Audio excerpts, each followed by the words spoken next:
अस्सलाम वालेकुम, मैं हूं शजर नियाज़ी। सुन राउंडअप में आपको खुशामदीद। नाजरीन, गुज़श्ता चंद दिनों में पाकिस्तान में कुछ बड़ी तब्दीलियां हुई जिनकी नोयत तो गैर सियासी है, लेकिन पाकिस्तान की सियासत पर उनके देरपा असरात देखने को मिल सकते हैं। उनमें पहली तब्दीली सुप्रीम कोर्ट में 6 जजेस की तैनाती के हवाले से थी। सुप्रीम कोर्ट के 4 सीनियर जजेस justice Mansoor Ali Shah, justice Munib Akhtar, justice Ayesha Malik और जस्टिस अतर मिनल्ला ने जुडिशल कमीशन का इजलास मुलतवी करने के लिए चीफ जस्टिस को खत लिखा। फिर जुडिशल कमीशन के रुकन सेनेटर अली जफर ने भी चीफ जस्टिस याहिया अफरीदी के नाम एक खत लिखा, जिसमें उन्होंने कहा कि जजेस की ट्रांसफर से इस्लामाबाद हाई कोर्ट की सीनियरिटी लिस्ट तब्दील हो गई है, इसलिए मुनासिब होगा कि जजेस की सीनियरिटी का मसला हल होने तक कमीशन इजलास मौखर किया जाए। लेकिन उसके बावजूद जुडिशल कमीशन का इजलास मुलतवी नहीं किया गया। इजलास के रोज भी जुडिशल कमीशन सुप्रीम कोर्ट के 2 सीनियर जजेस जस्टिस मंसूर अली शाह और जस्टिस मुनीब अख्तर ने कार्रवाई रोकने का कहा, लेकिन कार्रवाई जारी रही और उन्होंने इजलास का बाइकआउट कर दिया। इस इजलास में सुप्रीम कोर्ट के लिए 6 जजेस नामजद हुए, जिनमें से एक इस्लामाबाद हाई कोर्ट के चीफ जस्टिस आमिर फारूक भी थे। कल रात उनकी तैनाती का नोटिफिकेशन भी जारी हो गया। दूसरी बड़ी तब्दीली इस्लामाबाद हाई कोर्ट में हुई। पहले लाहौर हाई कोर्ट से जस्टिस सरफराज डोगर को इस्लामाबाद हाई कोर्ट लाया गया। सीनियरिटी लिस्ट तब्दील हुई और उन्हें इस्लामाबाद हाई कोर्ट का सीनियर जज नामजद किया गया। इसकी भी इस्लामाबाद हाई कोर्ट के 5 जजेस ने मुखालफत की, लेकिन उनकी नहीं सुनी गई और कल रात उन्हें भी इस्लामाबाद हाई कोर्ट का कायम मकाम चीफ जस्टिस तैनात कर दिया गया। तीसरी और हैरान कुन तब्दीली IMF के हवाले से हुई। ऐसा पहली बार देखने में आया है कि IMF का 3 रुकनी वफ्द पाकिस्तान में गवर्नेंस, करप्शन और कानूनी मामलात से मुतालिक हालात का जायजा ले रहा है। इसी सिलसिले में 2 दिन पहले IMF वफ्द ने सुप्रीम कोर्ट ऑफ पाकिस्तान के चीफ जस्टिस याहिया अफरीदी से तफसीली मुलाकात की। सुप्रीम कोर्ट की तरफ से एक एलामिया भी जारी किया गया, जिसमें कहा गया कि मुलाकात के दौरान बातचीत अदालती इस्लाहत, एहतसाब और जजों के खिलाफ शिकायत के इजाले के तरीक़ेकार पर मरकूज थी। और ये मुलाकातें एक ऐसे वक्त में हो रही हैं जब चंद हफ्तों बाद ही IMF का एक और वफ्द हुकूमत की माशी पॉलिसियों का जायजा लेने के लिए पाकिस्तान आ रहा है। इस दौरे के बारे में काफी क्या सराहियां की जा रही हैं। पाकिस्तान के साबिक वजीर खजाना सलमान शाह साहब ने वॉइस ऑफ अमेरिका को दिए गए एक इंटरव्यू में कहा कि वफ्द का दौरा दरअसल पाकिस्तान के साथ तय पाने वाले प्रोग्राम का ही एक हिस्सा है, जिसके तहत ये वफ्द सियासी जमातों, मुख्तलिफ वजारतों, ऑडिटर जनरल, मुख्तलिफ महकमों और अहम सरकारी शख्सियात और ओहदेदारों से मुलाकात कर रहा है। उनके मुताबिक IMF के ख्याल में पाकिस्तान में तर्ज हुक्मरानी, अदलिया की आज़ादी और दीगर कई मसाइल मौजूद हैं जो दर हकीकत माशी बेहतरी में रुकावट बने हुए हैं। दिलचस्प बात यह है कि जिस दौरान IMF का वफ्द ये जायजा ले रहा था कि पाकिस्तान में गवर्नेंस के मामलात कैसे चल रहे हैं, लोगों को वाकई इंसाफ मिल भी रहा है या नहीं, उसी दौरान कौमी असेंबली में अरकान पार्लियामेंट की तनख्वाह का बिल भी मंजूर हो गया, जिसके मुताबिक अरकान पार्लियामेंट की तनख्वाह 2,18,000 से बढ़ाकर 5,19,000 कर दी गई है। एक ऐसा मुल्क जहां 2.5 करोड़ से ज्यादा बच्चे स्कूलों से बाहर हैं, जहां वर्ल्ड बैंक के मुताबिक पाकिस्तान में गुर्बत 7% बढ़ गई है, जहां मजीद 1 करोड़ 30 लाख पाकिस्तानी गरीब हो गए हैं, जहां करप्शन में हम मजीद 2 दर्जे नीचे चले गए हैं, जहां प्लानिंग कमीशन के मुताबिक गुज़श्ता 10 बरस के दौरान पाकिस्तान में बेरोजगारी की शरह 1.5% से बढ़कर 7% तक पहुंच गई है, जहां गुज़श्ता साल 7 लाख से ज्यादा लोग मुल्क छोड़कर चले गए हैं। वहां कौन सी ऐसी मजबूरी थी कि तनख्वाह बढ़ानी पड़ गई? किसी के पास कोई जवाब नहीं। और बात यहाँ खत्म नहीं हुई, बल्कि IMF वफ्द के इसी दौरे के दौरान ही पाकिस्तान के हवाले से ट्रांसपेरेंसी इंटरनेशनल की एक रिपोर्ट भी आई, जिसमें कहा गया कि करप्शन परसेप्शन इंडेक्स 2024 में पाकिस्तान 2 दर्जे तनज़ली के बाद 180 ममालिक में से 133वें नंबर से 135वें नंबर पर आ गया है। इस रिपोर्ट में मजीद कहा गया कि एग्जीक्यूटिव, अदलिया और कानून साजों का जाती मकासद के लिए सरकारी वसाइल के इस्तेमाल का स्कोर 25 से बढ़कर 26 हुआ है। पब्लिक सेक्टर, एग्जीक्यूटिव, अदलिया और लेजिस्लेटिव करप्शन का स्कोर 20 से कम होकर 14 हो गया है। रिपोर्ट में मजीद कहा गया कि एक तरफ दुनिया रिकॉर्ड तोड़ हिद्दत और शदीद मौसमियाती तब्दीलियों का सामना कर रही है, तो दूसरी जानिब जमहूरी इक़्तिदार के जवाल और माहौलियाती क़यादत में कमी ने बहरान को मजीद पेचीदा बना दिया है। रिपोर्ट में इंकशाफ किया गया कि माहौलियाती तहफ़्फ़ुज़ के लिए मुख्तस अरबों डॉलर के फंड्स चोरी और गैर मुनासिब इस्तेमाल होने के खतरे से दो चार है। नाज़रीन, चंद दिन पहले पत्ता ने भी इलेक्शन 2024 के हवाले से एक रिपोर्ट शाया की। इस रिपोर्ट में ये दावा किया गया कि इलेक्शन कमीशन ने गुज़श्ता इलेक्शन में हेरा फेरी और धांधली के लिए 64 नए जराये का इस्तेमाल किया। रिपोर्ट में मजीद कहा गया कि इलेक्शन कमीशन सितंबर 2024 तक अपनी वेबसाइट पर इंतखाबी नताइज के फॉर्म तब्दील करता रहा। अलबत्ता इलेक्शन कमीशन ने इस रिपोर्ट को मुस्तरद किया और उसे अपने खिलाफ एक साजिश करार दिया। इलेक्शन कमीशन के तर्जुमान ने कहा है कि अगर किसी के पास बेज़ाब्तगियों का इतना मवाद मौजूद है तो वो मुताल्लिका उम्मीदवारों और मुतासरा फ्रीकैन को मुहैया करे ताकि वो ट्रिब्यूनल्स के सामने पेश करें ताकि कानून के मुताबिक दुरुस्त कार्रवाई हो सके। दूसरी तरफ तहरीक इंसाफ में भी तब्दीलियां हो रही हैं। शेर अफजल मरवत को रात बाकायदा तौर पर पार्टी से निकाल दिया गया और आज अडियाला जेल में वजीर आला खैबर पख्तूनख्वा अली अमीन गंडापुर की इमरान खान से मुलाकात भी हुई है। इन सारी तब्दीलियों के पाकिस्तान के अवाम और सियासत पर क्या असरात मुरतब होंगे? IMF वफ्द क्यों अचानक हमारे निज़ाम इंसाफ और दीगर इदारों में दिलचस्पी ले रहा है? आने वाले IRAM पर इस दौरे का कितना असर होगा और सुप्रीम कोर्ट में जजेस की तैनातियों का 26वीं तरमीम के केसेस पर क्या असर पड़ेगा? इस सारी सूरत हाल पर बात करेंगे। सबसे पहले इस सेगमेंट में हमारे साथ मौजूद है नईम हैदर पंजोता साहब, PTI के सीनियर रहनुमा है। नईम हैदर पंजोता साहब, आपके वक्त का बहुत शुक्रिया। नईम साहब, अभी एक आर्मी चीफ की तरफ से एक बयान आया है, उन्होंने कहा है कि मुझे किसी किस्म का कोई ख़त नहीं मिला, किसी का कोई ख़त नहीं मिला, और अगर मुझे कोई ख़त मिला तो मैं वज़ीर-ए-आज़म साहब को भेज दूंगा। तो आपने एक ख़त इमरान खान साहब ने लिखा, फिर दूसरा लिखा, आप तीसरा ख़त भी लिखने लगे हैं। उधर से तो बारहा आ रहा है कि हमें कोई ख़त मौसूल नहीं हुआ और ना ही हमें कोई दिलचस्पी है। तो क्या कहना चाहेंगे? बहुत शुक्रिया, बड़ी नवाज़िश आपसे जी, आपने मौका दिया जी। देखें, खत तो जो है खुले खान साहब की तरफ से 2 पहले भिजवाए गए, एक कल जो है वो उनकी तरफ से जो है वो गया है और आज वो पोस्ट भी कर दिया जाएगा। लेकिन बात यह है कि ये बात जो खान साहब खत के अंदर कर रहे हैं वो किससे कर रहे हैं, कौन है जो इस मुल्क को चला रहा है? तो ये बात आप जुबानी अगर कह भी देना तो पूरी कौम को पता है। तो वो खान साहब जो है वो क्योंकि इस मुल्क के शहरी हैं, साबिक वजीर आजम हैं और एक पब्लिक फिगर हैं, वो समझते हैं कि मुल्क जो है वो जिस दाने पर पहुंच चुका है उससे वापस होना चाहिए और मुल्क के अंदर कानून और आइन की बालादस्ती होनी चाहिए। आज जो पीका लॉज लाए जा रहे हैं, आज जो लोग डंकियां लगाकर बाहर जा रहे हैं, आज मुल्क के अंदर जो पीका लॉज तो आपके दौर में भी आए थे ना। मीडिया की आज़ादी तो जब भी जो भी हुकूमत आती है सर, जो भी पार्टी हुकूमत में आती है वो सबसे पहले यही काम करती है कि मीडिया पे पाबंदियां लगा दें। पहले आपने किया था और ऑर्डिनेंस के थ्रू, और अब नून लीग ने कर दिया। नहीं, देखें, कोई ऐसी बात नहीं है। अगर देखा जाए तो जिस तरह फेक न्यूज के हवाले से बात की गई है कि फेक न्यूज, आज अगर हम बात करते हैं कि फार्म 47 के मुताबिक इनको बनवाया गया तो ये फेक नहीं। ये बात की जाती है ना कि आपने गोलियां चलाई हैं तो ये फेक न्यूज नहीं है। इसी तरह अगर बात की जाती है कि लोगों को अगवा किया जा रहा है, जेलों में डाला गया है, सियासी केसेस बनाए गए, फेक न्यूज नहीं है। अगर कहा जाता है कि मीडिया आजाद है, उसको बात करनी चाहिए, तो ये फेक न्यूज नहीं है।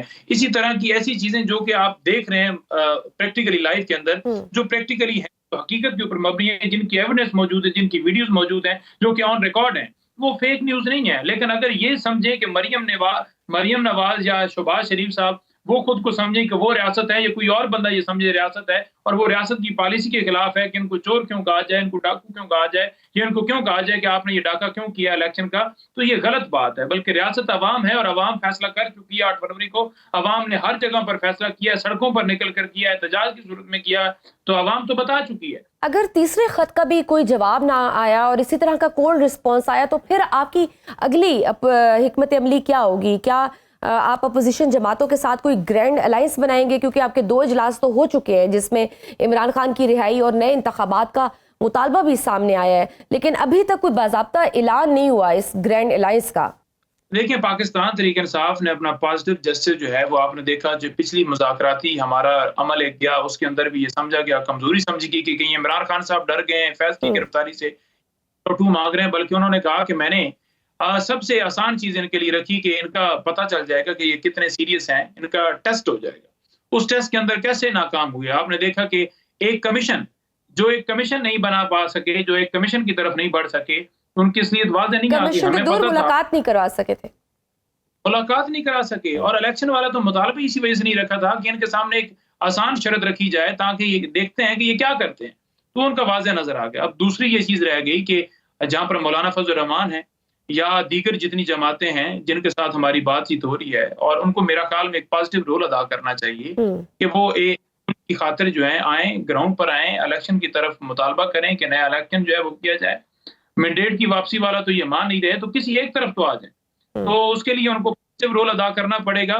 तभी हमारे मुल्क के अंदर जो है, और इसके अंदर जो बुनियादी शर्त है वो ये है कि फ्री एंड फेयर इलेक्शन हो। ये ना हो कि जो तो पता मौलाना साहब ऑन बोर्ड है, ये कोई इस बात तय हुई है कोई चीज कि ठीक है सब मिलके एक तहरीक चलाएं? लास्ट मीटिंग हुई है वो बड़ी पॉजिटिव रही है, जिसमें उन्होंने साथ खड़े होकर ये कहा था कि हम इलेक्शन का मुतालबा करते हैं, जिसमें उन्होंने कहा था कि तमाम सियासी कैदियों की रिहाई का मुतालबा करते हैं, जिसमें उन्होंने कहा था कि ये जो चीफ इलेक्शन कमिश्नर है इसकी मुद्दत जो है पूरी हो गई है, तो लिहाजा इनको घर जाना चाहिए अगर ये गैर जानबदार हैं। तो ये थी। अब इसके ऊपर मुकम्मल तौर पर तहरीक जो है सड़कों के हवाले से चलने के लिए एक मुनज़्ज़म प्लान डेफिनेटली तमाम होगा, तो वो उनके साथ मुलाकातें जारी हैं। जो ही कोई ब्रेक का तो आपके सामने आ जाएगा।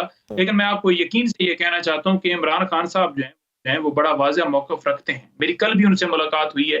खान साहब बड़ा दो टोक मौक़िफ़ रखते हैं कि मैं ना खुद झुकूँगा और ना ही अपनी कभी कौम को झुकने दूँगा। मैंने हकीकी आज़ादी के लिए जंग शुरू की है। आपकी पार्टी में भी कुछ सख्त फैसले हमें देखने को मिल रहे हैं, बड़ी तब्दीलियां हो रही हैं। शेर अफजल मरवत साहब को भी पार्टी से निकाल दिया गया है, क्या वजह बनी? इससे पहले भी उन्हें वार्निंग्स दी गई, लेकिन इतना बड़ा फैसला क्यों किया गया? देखिए, खान साहब अपना मौक़िफ़ जो है वो रखते हैं, अपनी राय रखते हैं। पहले भी खान साहब ने एक फैसला किया था, आज भी उन्होंने खान साहब ने फैसला किया था, और खान साहब की डायरेक्शंस होती हैं पार्टी को, पार्टी उसके ऊपर अमल कर देती है। किसी को निकालने का, किसी को रखने का फैसला जो है वो खान साहब के सामने ही है, उनके सामने हक़ाइक़ जाते हैं। समटाइम्स ऐसा होता है वो तो अंदर बैठे हुए हैं ना, उन्हें तो नहीं पता ना कि बाहर क्या हो रहा है। जो मिलने जाते हैं वही ब्रीफ करते हैं ना। तासुर ये भी है कि पंजाब की लीडरशिप शेर अफजल मरवत से खफा थी। सलमान अकरम राजा के साथ भी उनकी झड़प हुई, फिर रऊफ हसन, हामिद खान और शेख वकास अकरम से भी उनके इख्तलाफात थे, और शेर अफजल मरवत ने खुद भी कहा है कि खान साहब के कान भरे गए हैं।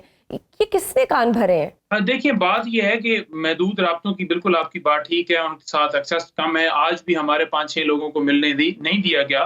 खान साहब तक मुख्तलिफ सोर्सेज से इंफॉर्मेशन जो है लॉयर्स मिलते हैं, खान साहब की बहनें मिलती हैं, खान साहब से और दीगर पॉलिटिकल रहनुमा भी पिछले दिनों मिले थे। कल भी कुछ लोग आए हुए थे, शिबली फराज साहब थे, उमर अयूब साहब थे, और बैरिस्टर अली जफर साहब थे, और भी लोग वहां पर खड़े थे। इसके अलावा खान साहब के पास अखबार भी जाता है, इसके अलावा खान साहब के पास टीवी भी है, और जिसमें कुछ चैनल्स जो हैं महदूद एक चैनल्स भी आते हैं, तो वो भी खान साहब वहां से भी देखते हैं। और ये नहीं है कि सिर्फ एक सोर्स है, खान साहब के पास मुख्तलिफ जराए से खबरें उनके पास। लेकिन ये बात तो आपको भी तस्लीम करनी पड़ेगी कि पार्टी में ग्रुपिंग मौजूद है, क्योंकि जैसे ही शेर अफजल मरवत को निकाला गया, शहरयार अफरीदी भी उनके दिफा में सामने आए, अली मोहम्मद खान ने भी एक्स पर पोस्ट कर दी कि मैं शेर अफजल मरवत की वापसी के लिए सिफारिश करूंगा। जुनैद अकबर ने भी शेर अफजल मरवत की तारीफें की। डेफिनेटली देखिए, अली मोहम्मद खान साहब हों या उसके साथ आपने शहरयार का बयान लिया, शहरयार अफरीदी के केसेस के अंदर वो जिस तरह पेश होते रहे मरवत साहब, इसी तरह से डेफिनेटली जब एक इत्तला मिलती है कि हमारे साथी को कुछ वजूहात की वजह से उनको आउट किया गया है, तो वो अपना मौक़िफ़ रख सकते हैं। हर बंदा अपनी राय रख सकता है कि मैं जाकर खुद बात करूंगा, तो वो उनकी जो है ओपिनियन हो सकती है। लेकिन उसके अंदर कोई ऐसा मामला नहीं है कि कोई इख्तलाफ है। पूरी पार्टी इमरान खान के नीचे बिल्कुल मुत्तहद है, आपस में राय जरूर डिफरेंस होती है। ये आप पीएम तो अपने फैसले पे नजरसानी कर सकते हैं। देखिए, ये तो खान साहब का फैसला होगा कि वो उस हवाले से क्या नजरसानी कर सकते हैं या नहीं कर सकते। पिछली दफा भी उन्होंने नजरसानी की थी, अब इस दफा का जो मामला है वो खान साहब खुद ही उसके ऊपर डिसाइड। पीटीआई कोर कमेटी से भी क्या कुछ लोग माइनस हो सकते हैं? देखिए, कोर कमेटी से जो है वो लोगों की अगर बात की जाए तो खान साहब जो है वाज़ेह मौक़िफ़ रखते हैं कि मेरे मौक़िफ़ के साथ बिल्कुल हर बंदा स्टैंड ले। तो जो बंदा स्टैंड मौक़िफ़ के साथ नहीं लेता, मेरा ख्याल में उसे खुद ही पीछे हो जाना चाहिए। खान साहब के मौक़िफ़ के साथ हर एक को सपोर्ट करना चाहिए। तो उसमें अगर कोई मुसलसल उस तरह से रखेगा तो डेफिनेटली खान साहब उस पर भी कोई ना कोई इस तरह का अमल कर सकते हैं। मतलब जैसे जुनैद अकबर साहब ने कहा था कि होम्योपैथिक लीडरशिप से हमें छुटकारा हासिल करने की जरूरत है, तो इसका मतलब है कुछ होम्योपैथिक रहनुमा हैं। देखिए, हम होम्योपैथिक रहनुमा जो हैं, जो भी कोई होम्योपैथिक होगा वो बिल्कुल वो शीशे में जैसे होते हैं ना, दूध की तरह बिल्कुल साफ नजर आएगा, और वो खान साहब उसके ऊपर डिसीजन लेंगे, पार्टी के जो रहनुमाओं को हदायत होगी और वो ले लेंगे। लेकिन इसमें मैं ये समझता हूं कि ये वक्त जो है इमरान खान के बयानी को सपोर्ट करने का है, इमरान खान के साथ स्टैंड करने का है, और लीडरशिप जिस हद तक हो रहा है वो उसके साथ स्टैंड कर रही है। मुख्तलिफ लोग केसेस के अंदर जो है उनको इम्प्लीकेट किया गया, एक रहनुमा के ऊपर इतने मुकदमात हैं कि वो पंजाब क्या केपी क्या हर जगह पर चक्कर लगा रहे हैं। मेरे अपने ऊपर 12 से 13 मुकदमात हैं, तो आए रोज अदालतों में जा रहे होते हैं कि उन केसेस के अंदर पेश हुआ जाए। ठीक, बहुत शुक्रिया पीटीआई के रहनुमा नहीं होता साहब हमारे साथ मौजूद थे। नाज़रीन, वक्त छोटी सी ब्रेक का, देखते रहिए सुनो राउंड। वेलकम बैक टू सुनो राउंड अप। प्रोग्राम के इस हिस्से में हमें ज्वाइन किए है पिलडेट के सरबराह अहमद बिलाल महबूब साहब। सर, आपके वक्त का बहुत शुक्रिया। अहमद बिलाल महबूब साहब, IMF वफ्द पाकिस्तान में मौजूद है। वफ्द ने पहले चीफ जस्टिस से मुलाकात की, फिर कल FBR से हुकाम से भी मुलाकात की खबरें आई। पहले तो ये बताइएगा कि हम 1958 से IMF से कर्ज ले रहे हैं, क्या इस किस्म के दौरे की मिसाल पहले भी पाकिस्तान की तारीख में मिलती है? बहुत शुक्रिया। मुझे याद नहीं पड़ता कि कभी पहले भी IMF कमीशन ने सुप्रीम कोर्ट में या इलेक्शन कमीशन में मुलाकातें की हों। ये ठीक है कि उन्होंने सिविल सोसाइटी के साथ मुलाकातें करते रहे हैं। कुछ मुलाकातें वो मेरे साथ भी करने के लिए आए थे। ये तो था, लेकिन कभी ऐसा नहीं था कि सुप्रीम कोर्ट इलेक्शन कमीशन के पास जाते हों। मेरा ख्याल ये है कि उनको हमारी गवर्नेंस के बारे में सबसे ज़्यादा शक है कि हमारी गवर्नेंस ठीक नहीं है, हम चीज़ें ठीक मैनेज नहीं कर पाते, खा वो अदालत हो, खा वो इलेक्शंस हो, खा वो इंतज़ामी मामलात हों। तो इसलिए वो हर जगह से एश्योरेंस लेने के लिए जाते हैं। आपको याद होगा कि पहली बार उन्होंने लास्ट टाइम सियासी जमातों के साथ भी कंसल्टेशन की थी, याद है, वो इमरान खान साहब से मिलने भी गए। बिल्कुल। तो हर आने वाले जो दौर है उसके अंदर वो नई कंडीशंस और नए लोगों से मुलाकातें करते हैं। इसका मतलब है कि हमारे सिस्टम के ऊपर एतबार उस तरह से नहीं है कि एक आदमी से पूछ लेंगे तो वो बात पूरी हो जाएगी। वो हर एक से जाके उसको क्रॉस चेक करते हैं। और माजी में जिस तरह से PTI ने IMF को खत लिखा था, कहीं वो भी एक फैक्टर तो नहीं हो सकता? दूसरा, अपोजिशन लीडर उमर अयूब ने भी इंसानी हकूक़ के हवाले से एक ख़त चीफ जस्टिस को लिखा, एक ख़त IMF को भी भेज दिया और साथ एक डोजियर भी भेजा है। आपके ख्याल में ये इकदाम ठीक था और इसके IMF प्रोग्राम पर क्या असरात मुरतब हो सकते हैं? देखिए, माजी में तो IMF ने इस किस्म की जो खतूत थे या इस किस्म की बातें थी उनका कोई ज्यादा नोटिस नहीं लिया। हमारे IMF के प्रोग्राम के ऊपर उसका कोई असर नहीं पड़ा। लेकिन अब ये डिपेंड करता है कि जो कुछ उन्हें भेजा गया है उसके कंटेंट क्या है। हालांकि माजी में भी जो कंटेंट्स थे वो भी बहुत खतरनाक हो सकते थे, क्योंकि IMF ये चाहता था कि सूबाई हुकूमतों का जो सरप्लस हो बजट, और उन्होंने कहा था नहीं, हमारे पास सरप्लस बजट नहीं है खैबर पख्तूनख्वा में। सर, दूसरी जानिब अरकान पार्लियामेंट की तनख्वाहें बढ़ाने का बिल भी मंजूर हो चुका है। अब अरकान पार्लियामेंट की तनख्वाह 2,18,000 से बढ़ाकर 5,19,000 कर दी गई है। तो एक तरफ 2.5 करोड़ बच्चे स्कूल से बाहर हैं। वर्ल्ड बैंक के मुताबिक पाकिस्तान में गुर्बत 7% बढ़ गई है। मजीद 1 करोड़ 30 लाख पाकिस्तानी गरीब हो गए हैं। दूसरी तरफ ऐसी क्या मजबूरी थी कि तनख्वाहें बढ़ा दी गई हैं? देखिए, बात यह है कि ये तो दुरुस्त है कि पाकिस्तान के अंदर बहुत सी ऐसी चीजें हैं जिनके ऊपर पैसे खर्च होने चाहिए और हमारे पैसे नहीं हैं। लेकिन इसके बावजूद आप ये देखिए कि जो सिविल सर्वेंट्स हैं उनकी तनख्वाह हर साल जब बजट आता है तो उसमें बढ़ा दी जाती हैं। पिछली दफा आपको याद है जो गुज़श्ता बजट था 24-25 का, उसमें 35% कुछ की तनख्वाहें बढ़ी और कुछ की 30% बढ़ी। गालबन 30% और 25% बढ़ी थी तनख्वाहें। इस तरह हर साल बढ़ती हैं। लेकिन ये जो हमारे पार्लियामेंटेरियंस हैं, मैं खासतौर पर नेशनल असम्बली और सेनेट के मेंबर्स की बात कर रहा हूँ, इनकी तनख्वाहें पिछले 9 साल से नहीं बढ़ी थी, यानी कोई इजाफा नहीं हुआ था। तो उनकी तनख्वाहें अब इतनी कम थी कि रेडिकुलसली लो थी। आप देखिए, बलूचिस्तान असम्बली की तनख्वाहें भी उनसे ज़्यादा थी और पंजाब असम्बली की तनख्वाहें भी उनसे ज़्यादा थी। तो इसलिए वो तनख्वाह के अंदर इजाफा तो ड्यू है, क्योंकि हर आदमी रईस नहीं होता। कुछ लोग ऐसे भी होते हैं जिनका सारा गुजारा इसी तनख्वाह पे होता है। क्योंकि सर उनकी तनख्वाहें ड्यू तो थी, लेकिन परफॉर्मेंस पे भी बहुत बड़ा सवालिया निशान होता है।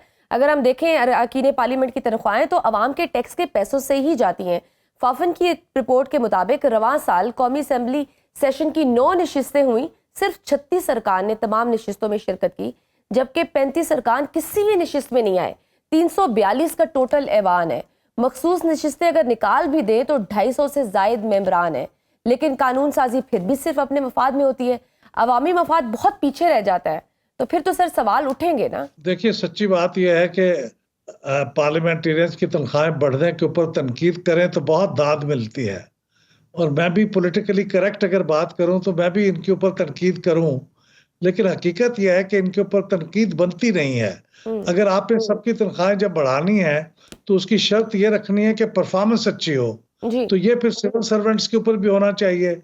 आप देखिए इस वक्त हमारे जो ऑनरेबल जजेस हैं उनकी तनख्वाहें हाई कोर्ट और सुप्रीम कोर्ट के वो 20 लाख के करीब हैं, 20 लाख पर मंथ। उसके अलावा उनकी सहूलतें उसके अलावा हैं, लेकिन उनकी परफॉर्मेंस का आलम यह है कि हमारे यहाँ जो केसेस हैं वो पेंडिंग पड़े हुए हैं। वो हर साल 2 महीने की तनख्वाह, 2 महीने की छुट्टी भी लेते हैं, तो क्या उनको परफॉर्मेंस से टाई अप किया गया? तो या तो पूरा सिस्टम आपका ये हो कि आप परफॉर्मेंस से टाई अप करें। तो इसलिए मेरे ख्याल में ये सिर्फ पार्लियामेंटेरियंस के बारे में ये कहना, अब ये देखिए ना कि जो इंतजामिया की तनख्वाहें हैं और जो जजेस की तनख्वाहें ये भी पब्लिक एक्सचेकर से जाती हैं, वो कौन सा किसी प्राइवेट खाते से जाती हैं। तो सब एक ही कश्ती के मुसाफिर हैं, लेकिन इनकी तनख्वाह में खास बात यह थी कि 9 साल से कोई इजाफा नहीं हुआ था और 1,80,000 1,88,000 तनख्वाह होना या 2,18,000 तनख्वाह होना, ये तो बिल्कुल ही इस वक्त आप मौजूदा हालात के मुताबिक वो बिल्कुल एक यूं समझिए कि नेग्लिजिबल किस्म की तनख्वाह है। ठीक है सर, एक और चीज, पतन की एक रिपोर्ट और भी आई है जिसमें कहा गया है कि गुज़िश्ता इंतखाबात में हेरा फेरी, जबर और धांधली के 64 से नए जराए का इस्तेमाल किया गया है। फिर इलेक्शन कमीशन का रद्द-ए-अमल आया, ये रिपोर्ट झूठ पर मबनी है। आपने भी 8 फरवरी के इलेक्शन और उसके बाद पूरा 1 साल हालात को विटनेस किया है। आप इस सारे सिचुएशन को कैसे एनालाइज करते हैं? देखिए 8 फरवरी के इंतखाबात जो थे वो बहुत लिहाज से, कई लिहाज से फ्लॉड थे। उनके अंदर बहुत सी कमियां और खामियां थी और बहुत सीरियस किस्म की खामियां थी, और हमने उनको इसलिए कहा था कि ये पिछले 3 इंतखाबात के मुकाबले में सबसे ज्यादा फ्लॉड इलेक्शन थे ये। और इसमें आप देखें कि आपके रिजल्ट जो बताए गए थे उसके अंदर भी फॉर्म 45 और 47 में बड़ी डिस्क्रिपेंसीज थी, और वो डिस्क्रिपेंसीज को बड़ा काट छाट के तब्दील किया गया था। फिर आपने इलेक्शन वाले दिन इंटरनेट ही बंद कर दिया। उसके बाद आपने जो इलेक्शन मैनेजमेंट सिस्टम बनाया था वो भी कोलैप्स हो गया। आपने इन तमाम चीजों की कोई जस्टिफिकेशन नहीं दी। फॉर्म 45 को आपको अपलोड करना था, वो आपने बर वक्त अपलोड नहीं किया। उससे बहुत शकूक व शुबहात जन्म लेते हैं। इसलिए हम समझते हैं कि इंतखाबात बहुत फ्लॉड थे, इसके अंदर बहुत कमजोरियां और खामियां थी। अब ये देखिए, लाहौर से अगर कौमी असेंबली का इलेक्शन जीतने वाले ओन चौधरी के हल्के के अगर पोलिंग स्टेशन 204 में कुल 393 वोट कास्ट हुए थे, लेकिन उनमें से ओन चौधरी ने 696 वोट हासिल किए। इलेक्शन के 1 साल बाद तक ये फॉर्म 45 इलेक्शन कमीशन की वेबसाइट पर मौजूद है। इन हकाई के बावजूद इलेक्शन कमीशन कैसे दावा कर सकता है कि इलेक्शन साफ और शफाफ हुए? हाँ, नहीं, मैं नहीं समझता कि उनका दावा दुरुस्त है। उनको अपने इस दावे को अगर दुरुस्त साबित करना है तो उनको तहकीक करके बताना चाहिए कि कैसे ये सब कुछ दुरुस्त है। मेरे ख्याल में तो इलेक्शन पाकिस्तान के जो 2002 के इलेक्शन थे वो भी सबसे फ्लॉड इलेक्शन थे अब तक के, तो उसके मुकाबले का इलेक्शन था फ्लॉड और रिग्ड इलेक्शन के एतबार से। लेकिन सर, यहाँ तो चीफ इलेक्शन कमिश्नर को असूलन तो इतने सारे सवाल और इतने मुतनाज़ात इंतखाबात पे तो उनको खुद रिजाइन करके चले जाना चाहिए था, लेकिन अभी तक रिटायरमेंट के बावजूद वो अभी तक इधर ही है। असूलन तो बहुत कुछ होना चाहिए, और हकीकत यह है कि सारे का सारा इल्ज़ाम इलेक्शन कमिश्नर और चीफ इलेक्शन कमिश्नर पर भी नहीं लगता। उससे कहीं ज्यादा ताकतवर लोग हैं जो इंतखाबी अमूर पे असरअंदाज होते हैं, उनकी बात तो हम कर ही नहीं सकते। तो लिहाजा chief election commissioner election commissioner का मामला नहीं है, वो ज्यादा ताकतवर जो अफराद हैं या ग्रुप है उनका मामला ज्यादा सीरियस है। उनको अपने काम से काम रखना चाहिए और इंतखाबात पे असरअंदाज नहीं होना चाहिए। सर, एक ट्रांसपेरेंसी इंटरनेशनल की रिपोर्ट के मुताबिक करप्शन इंडेक्स में पाकिस्तान 2 दर्जे तनज़ली के बाद 135वें नंबर पर आ गया है। वैराइटीज ऑफ डेमोक्रेसी प्रोजेक्ट में पाकिस्तान का स्कोर 20 से कम होकर 14 हो गया है। क्या वजूहात है? करप्शन का नासूर क्यों नहीं खत्म हो रहा और आलमी सतह पर इन रिपोर्ट्स के क्या असरात होंगे? करप्शन एक ऐसा प्रॉब्लम है जो वाकई पाकिस्तान के अंदर पिछले कई दहाइयों से जारी और सारी है, और इसमें कभी तो इजाफा हो जाता है, कभी कमी हो जाती है। जी, मैंने देखा था कि 2010 से अगर ले लें तो 2013 तक इसके अंदर इजाफा हो रहा था। 2013 में इजाफा हुआ, फिर उसके बाद उस पर कमी होना शुरू हो गई, वो 2019 तक कमी होती रही जी। फिर 2019 में ये ज्यादा होना शुरू हो गया और 2022 तक इसमें इजाफा होता रहा। 22 में कम हुआ और फिर 23 में फिर उसके अंदर इजाफा हो गया, यानी 24 में हम देखते हैं कि 2 पॉइंट्स इजाफा हो गया, हम वापस 2022 की पोजीशन पे चले गए। अगरचे 2 पॉइंट का स्कोर में कमी है, लेकिन फिर भी ये हमें मेरा ख्याल में इस पे ये नहीं कहना चाहिए कि बहुत कम कमी है। हम अभी भी एवरेज 45 का स्कोर है, हमारा हाईएस्ट स्कोर आज तक हमारे इन तमाम सालों में वो रहा है, वो 33 रहा है। तो हम एवरेज से हमेशा ही दुनिया के एवरेज से कम रहे हैं। तो ये सारा कुछ बहुत तशवीश की बात है, हमें मजीद कोशिशें करनी चाहिए, लेकिन अभी तक हमें इन कोशिशों में कोई कामयाबी नहीं होती नजर आई। और अब ये चूंकि फिर नीचे गिरा है स्कोर, तो हमें और भी ज्यादा तशवीश होनी चाहिए इसके ऊपर। पहले तो ये देख रहे थे कि कुछ बेहतर हो रहा था, लेकिन अब ट्रेंड नीचे की तरफ है। अब बिल्कुल सही सर, इस्लामाबाद हाई कोर्ट में भी सीनियरिटी के मसाइल चल रहे हैं। चीफ जस्टिस याया अफरीदी ने सहाफियों से गुफ्तगू में कहा कि उनके भी तहफ़्फ़ुज़ात हैं, लेकिन आज अटॉर्नी जनरल का बयान आया कि जस्टिस सरफराज डोगर ही सीनियर कंसिडर होंगे। आप भी आईने पाकिस्तान पर दस्तरस रखते हैं, आपके ख्याल में इस्लामाबाद हाई कोर्ट की सीनियरिटी लिस्ट ठीक है? देखिए, आइन के अंदर और कानून के अंदर तो कोई ऐसी चीज नहीं लिखी हुई जिसके तहत ये सीनियरिटी लिस्ट गलत करार पाए। इसके बारे में जजों ने खत लिखे हैं और कुछ ये भी कहा कि बदनीयती पे मबनी है। कुछ लोगों ने पास्ट कोई कोर्ट के फैसले भी साइट किए हैं। ये तो अब अदालत ही इसके अंदर तहकीक करके बता सकती है कि वाकई इसमें कोई कानूनी नुक्ता है। लेकिन अगर उन्होंने उसे अदालत ने सीनियर लिस्ट पे रख दिया है और सुप्रीम कोर्ट ने भी उसको अभी तक गलत करार नहीं दिया, तो हमें यही समझना चाहिए कि आइन और कानून के तो मुताबिक है। अब बदनीयती का मामला ऐसा है जिसको कोई तहकीक करके ही बता सकता है कि इसमें कोई नीयत ठीक है या गलत है। जी, ये एक नीयत का एक बहुत बड़ा सवाल है। इसमें कानूनी तौर पर वो बेशक ठीक हो सकता है, लेकिन ये डिफाइन करना ज़रूरी है कि ये बदनीयती और इस टाइम में ऐसे मोटिव्स ऑब्वियसली अदलिया के निज़ाम की साख को भी मजरू कर सकते हैं। जी हाँ, लेकिन साबित करना पड़ेगा कि वो बदनीयती क्या है। ये साबित करेंगे और वह साबित तो किसी अदालत में हो सकता है, और वो अदालत तो सुप्रीम कोर्ट है। इससे पहले आपको मालूम है कि उन्होंने जो खतूत लिखे थे उसको तो अदालत ने रिजेक्ट कर दिया है जी। अब अगर वो अदालत पे सुप्रीम कोर्ट पे उसको अपील करेंगे और वहां पे आखिरी फैसला होगा तो देखा जाएगा। मेरे ख्याल में सुप्रीम कोर्ट के चीफ जस्टिस साहब को भी ये बात इस तरह से नहीं कहनी चाहिए थी कि उन्हें भी तहफ़्फ़ुज़ात है, क्योंकि वो चीफ जस्टिस है। आखिरी चीज उनके पास ही आनी होती है, तो उनको इस तरह के अवामी तबसरे नहीं करने चाहिए। उनको अदालत के अंदर ही बोलना चाहिए। हमारे जजों में एक प्रॉब्लम भी हो गई है, वो अदालतों में अपने फैसलों के जरिए बोलने की बजाय पब्लिक फोरम पे बोलने लग गए हैं। ये नुकसानदेह चीज है। बिल्कुल सही। सर अहमद बिलाल महबूब साहब हमारे साथ मौजूद थे। सर आपके वक्त का बहुत शुक्रिया।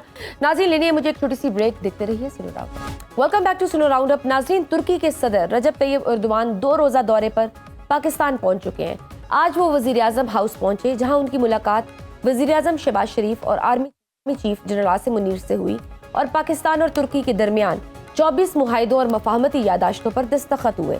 यादाश्तों और मुआहिदों पर दस्तखत की तकरीब के बाद तुर्क सदर और वज़ीर आज़म पाकिस्तान मुश्तरका प्रेस कॉन्फ्रेंस की तकरीब से खिताब में उन्होंने कहा कि पाकिस्तान आकर खुशी हुई, ये हमारा दूसरा घर है। कायद आज़म और इल्लामा इकबाल हमारे भी हीरोज़ हैं। इल्लामा इकबाल ने अपनी शायरी से दुनिया भर में इनकलाब बर्पा किया। हम दोनों ममालिक के दरमियान बाहमी तजारत को $5 अरब तक ले जाने का इरादा रखते हैं। उन्होंने कहा कि फ़लस्तीनियों के खिलाफ इजरायली इक़दामात की मज़म्मत करते हैं और फ़लस्तीनी अवाम के लिए अपनी गैर मुतज़लज़ल हमायत का इरादा करते हैं। दुनिया के हर फोरम पर पाकिस्तान के हमरा फ़लस्तीन के लिए आवाज़ बुलंद की। फ़लस्तीनी बहन भाइयों की मदद हमारा फ़र्ज़ है। आज़ाद फ़लस्तीनी रियासत के क़याम के लिए मिलकर कोशिशें जारी रखेंगे। तुर्की के सदर का ये दौरा पाकिस्तान और इस खित्ते के लिए कितना अहम है, ये जानेंगे हम अपने दफाई तज्ज़ियाकार से। और साथ में हम उनसे ये भी कि दूसरी जानिब भारत के हवाले से एक हमें खबर भी आई है कि भारत LOC पर धमाका खेज मवाद की नकल व हमल और इस्तेमाल के जरिए तखरीबकारी की कोशिश कर रहा है और पाकिस्तान की तरफ से एहतजाज भी रिकॉर्ड किया गया है। लेकिन भारत क्यों बदअमनी पैदा करने की कोशिश कर रहा है, इस पर बात करते हैं। हमारे साथ मौजूद है दफाई तज्ज़ियाकार ब्रिगेडियर रिटायर्ड मसूद अहमद साहब। सर आपके वक्त का बहुत शुक्रिया। सर, तुर्क सदर 5 साल बाद 2 रोज़ा दौरे पर पाकिस्तान आए हैं। पाकिस्तान और तुर्की के दरमियान 24 मुआहिदों और मफाहमती यादाश्तों पर दस्तखत भी हुए हैं। दोनों ममालिक के लिए ये दौरा कितना अहम है? जी हाँ, बहुत शुक्रिया। देखें कि हम समझते हैं कि एक हिस्टोरिक विजिट है और टर्की ने हमेशा पाकिस्तान को हमेशा इंटरनेशनल फोरम्स पे, ओआईसी के फोरम पे हमेशा पाकिस्तान को सपोर्ट किया है। चाहे यूनाइटेड नेशन जनरल असेंबली में हमने देखा कि प्रेसिडेंट उर्दवान जब भी गए हैं उन्होंने हमेशा कश्मीर को रेज वहाँ पे किया और वहाँ पे ह्यूमन राइट्स वायलेशन की बात की है, जिससे इंडिया को बड़ी तकलीफ होती है। सो डिप्लोमेटिकली हमेशा इन्होंने हमें सपोर्ट किया। और सेकंड देखिए कि from defence point of view से हमारे बहुत ज़्यादा इनके साथ ताल्लुकात रहे हैं। अभी आजकल जो हम वहाँ से मिलिट्री ड्रोन्स हम मिल के बना रहे हैं, मिलिट्री ड्रोन्स बना रहे हैं, आर्मर्ड व्हीकल्स वहाँ पे बन रहे हैं और वारशिप्स वहाँ पे बन रही है। और इसके अलावा सेकेंडली हमें अभी रिसेंटली हमें ऑलरेडी एक वहाँ से T-129 हेलीकॉप्टर्स हमें टर्की से मिले हैं, फिर बेल्जियम वारशिप्स हमें मिले हैं। और आज के इसमें एक मुआहिदा जो हुआ है वो स्पेस टेक्नोलॉजी पे है, तो हमारा जो स्पार्को है उनके स्पेस इदारे के साथ मिल के काम करेगा। तो बहुत सारे, जिस तरह आपने बताया कि 24 मेन चीजें जिसमें फोकस है। और अभी आप देखें कि इकोनॉमिक जोन बनने जा रहा है, तो वो बहुत अच्छी डेवलपमेंट है। और जो bilateral trade initially it was about 1 billion था, अब वो 5 बिलियन पे जा रहा है। तो मेरा ख्याल में देखें कि हम देखें तो डिफेंस भी आपके ट्रेड के पॉइंट ऑफ व्यू से डिप्लोमेटिकली टर्की ने हमेशा आपको सपोर्ट किया है और हमेशा मतलब मुश्किल वक्त में आपके साथ। और सिमिलरली पाकिस्तान ने अकॉर्डिंगली पाकिस्तान उनको भी सपोर्ट किया है, चाहे वो साइप्रस का मसला हो या कोई और मसला होता है, तो हम भी हमेशा टर्की के साथ खड़े रहे हैं। और हमेशा तुर्किया के लोगों का वैसे भी पाकिस्तानियों से मोहब्बत है। बिल्कुल। मशरिक़ वुस्ता के हवाले से ये दौरा कितना अहम है, क्योंकि तुर्क सदर ने ये भी कहा है कि आज़ाद फ़लस्तीनी रियासत के क़याम के लिए मिलकर कोशिशें जारी रखेंगे, और दूसरी तरफ डोनाल्ड ट्रंप बयान दे रहे हैं कि गज़ा पर कब्जा करेंगे और फ़लस्तीनियों को गज़ा से निकाल देंगे। जी हाँ, देखिए एक बहुत ही इंपॉर्टेंट डेवलपमेंट है, स्पेशली जिस तरह वो कहते हैं कि आज के न्यूयॉर्क टाइम्स में लिखा था कि चले वहाँ की president Trump out of box भी बात करते हैं, लेकिन कहते हैं इस सिलसिले में he was out of mind कि उन्होंने ऐसा सोचा क्यों कि 2.3 मिलियन को आप वहाँ से निकालेंगे और कहीं पर ले जाएंगे, तो वो ग्रेटर इजराइल की बात हो रही है। लेकिन आज की इस बातचीत में जो आपस में हुई है, तो उन्होंने इरादा किया कि 2 स्टेट सोल्यूशन पे बातचीत उन्होंने की, उसके नीचे कोई शॉर्ट बात नहीं होगी। सेकंड अल-कुद्स अल-शरीफ इसका कैपिटल होगा। और इस मसले पे देखें तो इंटायर मुस्लिम उम्मा है, आपके जो ओआईसी के जितने 57 मेंबर कंट्रीज है, they are on one page. वो दैट इज कि जो ट्रम्प का प्लान है दैट इज नॉट एक्सेप्टेबल। तो टर्की पाकिस्तान बहुत इंपॉर्टेंट 2 ममालिक हैं ओआईसी के अंदर और इंटरनेशनल कम्युनिटी में, तो उन्होंने भी अपना एक वाज़ेह मैसेज दिया है कि हमें ये चीज़ें एक्सेप्टेबल नहीं। सर, शाम में असद हुकूमत के खात्मे ने खित्ते में तुर्की की पोजीशन तो मजबूत की है, लेकिन उसने तुर्की को इजराइल के साथ एक बराह रास्त मुकाबले में भी डाल दिया है। इजरायली फौजें भी शाम में मौजूद हैं, तो तुर्की किस हद तक इजराइल के खिलाफ जा सकता है? देखें, एक चीज तो बड़ी तय है और वाज़ेह है कि इजराइल अपने बलबूते पे अकेले पे कुछ नहीं कर सकता है। वो हमास उसको शिकस्त दे, जिस तरह देखें इतने पावर के साथ हमास को वो शिकस्त नहीं दे सके। तो टर्की तो एक बहुत पावरफुल मुल्क है, तो अनलेस देखे टर्की इस तरह के कन्फ्रंटेशन में नहीं जाएगा, लेकिन एक वाज़ेह मैसेज दिया। और फिर शाम में सीरिया में सब्सिक्वेंटली अब सीरिया जब प्रॉब्ली वहां पे जब देखें कि बेहतरी आती है, हालात बेहतर होते हैं, फिर टर्की उसकी उसमें इन्वॉल्वमेंट यकीनन होगी और वो चाहेगा जहां गोलान हाइट्स से आगे इजराइल आके बैठा है वो वहां से वो विकेट करे। तो ये फिर मिलकर ये करेंगे। लेकिन टर्की ने अपनी पोजीशन मनवा ली है कि वो रीजन के अंदर वो एक इम्पोर्टेंट प्लेयर है और वो he is a decision maker in the region. हमारे टर्की के साथ अच्छे दफाई ताल्लुकात भी हैं और दुआन चंद आलमी रहनुमाओं में से एक थे जिन्होंने अक़वाम मुत्तहिदा की जनरल असेंबली में मसला कश्मीर को भी उठाया था। तो इस दौरे से भारत में भी कोई तशवीश की लहर पाई जाती है? हमेशा देखे जब भी प्रेसिडेंट उर्दवान ने यूनाइटेड नेशन के फोरम पे कश्मीर का जिक्र किया है, तो वहाँ पे हमेशा इंडिया में बहुत ह्यू एंड क्राई वहाँ पे मची और लोगों ने उसके अगेंस्ट उन्होंने बात की है। लेकिन इस दफा दोबारा उन्होंने आके बात की है। फिर देखें कश्मीर की एक प्रिंसिपल स्टैंड है, लेकिन इसके साथ जो हमारी मिलिट्री डेवलपमेंट है, डिफेंस कोऑपरेशन हो रही, उससे भी इंडिया को मेरा ख्याल में बड़ा झटका लगेगा। क्योंकि अब जब ड्रोन्स की बात आती है तो इस वक्त दुनिया भर में Turkey is the leading country as far as the drone technology is concern. तो पाकिस्तान उससे वो भी ले रहे हैं, तो मेरा ख्याल में इंडिया में यकीनन तकलीफ होगी लोगों को। सर, भारत एलओसी पर धमाका खेज मवाद की नकल व हमल के जरिए तखरीबकारी की कोशिश कर रहा है। 2016 के बाद से एलओसी पर भारतीय आईईडीज नस्ब करने के 54 वाकयात रिपोर्ट हुए। भारत क्यों बदअमनी फैलाने की कोशिश कर रहा है? देखें, ये पहली दफा ऐसा नहीं हुआ है। देखें कि Indian illegally occupied Jammu and Kashmir की हिस्ट्री में आप तो अक्सर आप अब नहीं जाते हैं, लेकिन मैं आपको बता दूं कि इंडिया की बिल्कुल कोशिश है कि वहां पे ऐसे हालात पैदा किए जाए जिस तरीके से atrocity sorry human right violation हो रही है, लेकिन पाकिस्तान को बदनाम करने के लिए फॉल्स फ्लैग ऑपरेशन वो करवा रहे हैं, इनकाउंटर्स हो रहे हैं, स्टेज रिकवरीज हो रही हैं, डबल एजेंट्स को मर्डर करके इल्जाम लगाते हैं ये पाकिस्तानी था, तो और उनके जरिए असले की खेप को भारतीय सरहदी यूनिट्स के साथ मिलकर स्मगल भी कर रही है। स्मगल भी हो रहे हैं, ड्रग ट्रैफिकिंग वो भी हो रही है। और फिर अभी देखें कि 2010 में यहाँ पे इन्होंने इंडिया ने एक टेक्निकल सपोर्ट डिवीजन बनाई थी। General VK Singh was then chief of army staff, और उनका बुनियादी मकसद उस टेक्निकल सपोर्ट डिवीजन का था कि अक्रॉस द एलओसी जाके वहां पे इन्होंने टेररिज्म करनी है, और उन्होंने अकॉर्डिंगली की। और इसके अलावा फिर उन्होंने एक ऑपरेशन किया, ऑपरेशन डीप स्ट्राइक, पाकिस्तान के अंदर आके उन्होंने टेररिज्म करवाई, और खुद तो वो कन्फेस भी करते हैं। फिर बलोचिस्तान में ये इन्वॉल्व है, तो आप देखें कि वो भी है। फिर अभी आईईडीज पे भी इस्तेमाल ये कर रहे हैं कि ताकि बिल्कुल। बहुत शुक्रिया ब्रिगेडियर साहिबा साहब हमारे साथ मौजूद थे। नाज़रीन, आज के प्रोग्राम में बस इतना ही। मुझे दीजिए इजाजत। अल्लाह हाफिज।